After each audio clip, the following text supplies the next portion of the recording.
Big Mike Muniz, and welcome to my garage. What you are looking at here is my 1973 Toyota TE27 Corolla Levin rally car.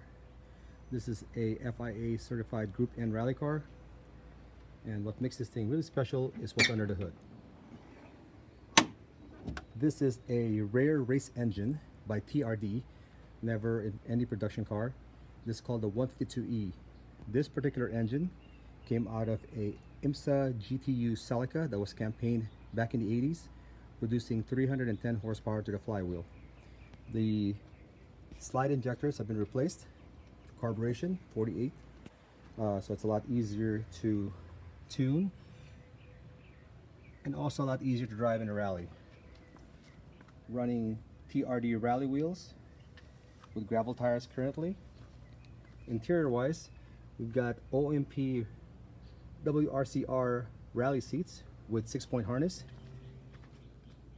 OMP steering wheel, and of course the period correct TRD rally computer and the Jeco rally timer, even a CB radio. Well, enough of that. Let's take this thing for a little spin.